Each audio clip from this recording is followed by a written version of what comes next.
Perundungan digital atau sering dikenal dengan cyberbullying telah menelan banyak korban dengan efek samping, depresi, frustasi, mental breakdown, hingga berujung pada bundem alias bunuh diri. Sebelum kita masuk lebih dalam tentang cyberbullying, mari kita bahas pengertiannya terlebih dahulu. Menurut UNICEF, cyberbullying adalah bullying atau perundungan dengan menggunakan teknologi digital. Hal ini dapat terjadi di media sosial, platform chatting, platform bermain game, dan ponsel. Jauh sebelum adanya internet seperti sekarang ini, bullying dilakukan secara langsung, yang tentunya lebih sering mengarah kepada fisik korbannya.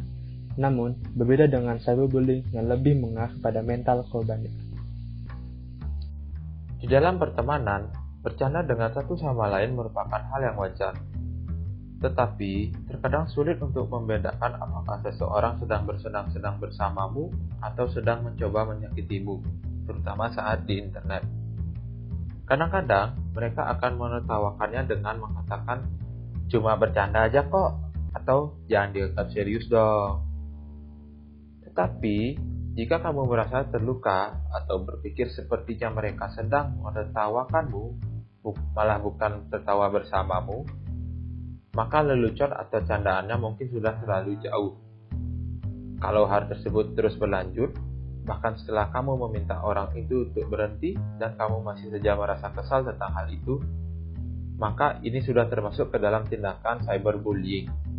Kita kerap melihat praktik cyberbullying yang ada di dunia maya, seperti menyebarkan kebohongan tentang seseorang, mengirim pesan yang menyakitkan melalui message dan kolom komentar, mengutarakan kata-kata kasar untuk menjatuhkan orang lain, dan mengucilkan atau mengecualikan orang lain dari game online, aktivitas, atau grup pertemanan.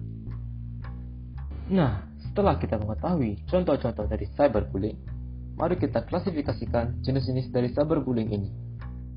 Yang pertama, flaming.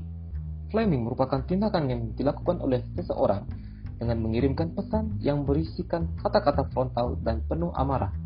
Secara umum, tindakan flaming dapat berupa provokasi, penghinaan, dan mengejek, sehingga tindakan ini dapat menyinggung perasaan orang lain.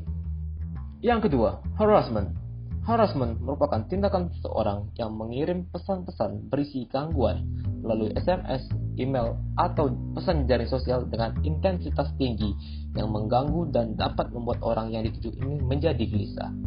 Selain itu, harassment juga dapat mengandung kata-kata hasutan agar orang lain melakukan hal yang sama. Yang ketiga, denigration. Denigration merupakan tindakan yang dilakukan secara sengaja dan sadar dengan mengumbar keburukan orang lain melalui internet. Tindakan ini bertujuan untuk merusak nama baik dan reputasi dari orang yang dibicarakan pada jejaring sosial tersebut. Yang keempat, cyberstalking. Cyberstalking merupakan tindakan yang memata-matai, mengganggu, dan mencemarkan nama baik dari suatu individu yang dilakukan secara intens.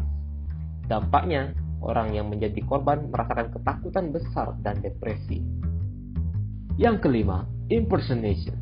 Impersonation merupakan tindakan yang dilakukan dengan cara berpura-pura atau menyamar menjadi orang lain. Untuk melancarkan aksi ini, sang pelaku memulainya dengan mengirimkan pesan-pesan dan status yang tidak baik korbannya. Tindakan ini sering terjadi pada jejaring sosial seperti Instagram dan Twitter. Biasanya, pelaku menggunakan akun palsu di media sosial untuk melakukan aksinya ini. Yang keenam, outing dan trickery. Outing merupakan tindakan yang dilakukan dengan cara menyebarkan rahasia yang dimiliki orang lain. Tindakan outing ini dapat berupa menyebarkan foto-foto pribadi seseorang yang setelah disebarkan menimbulkan rasa malu atau depresi kepada korbannya ini. Sementara itu, trickery merupakan tipu daya yang dilakukan dengan membujuk seseorang untuk memperoleh rahasia maupun foto pribadi dari calon korban. Dalam banyak kasus, pelaku outing biasanya juga melakukan tindakan trickery. Untuk saat ini, hukum di Indonesia yang terkait dengan cyberbullying adalah Pasal 29 UU ITE yang memuat ketentuan tentang pengiriman pesan elektronik berisi ancaman atau upaya menakuti. Bunyi pasal detailnya yakni setiap orang dengan sengaja dan tanpa hak mengirimkan informasi elektronik dan atau dokumen elektronik yang berisi ancaman kekerasan atau menakut-nakuti yang ditujukan secara pribadi, ancaman hukuman atas pelanggaran pasal itu adalah hukuman pidana, penjara paling lama 12 tahun dan atau denda paling banyak 2 miliar pada pasal 45 ayat 3. Aksi cyberbullying ini sedianya akan disisipkan di pasal 29 tersebut. Tingginya kasus dari cyberbullying ini sudah menjadi permasalahan global saat ini.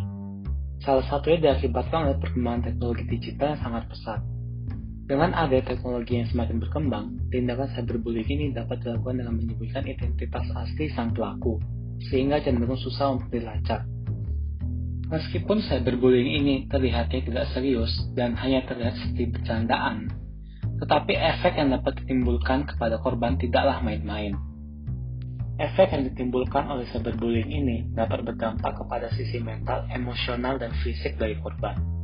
Sehingga ini meningkatkan resiko para korban untuk menderita stres, depresi, kehilangan percaya diri, cemas, gangguan post-traumatic stress disorder atau PTSD, hingga dapat menyebabkan kematian.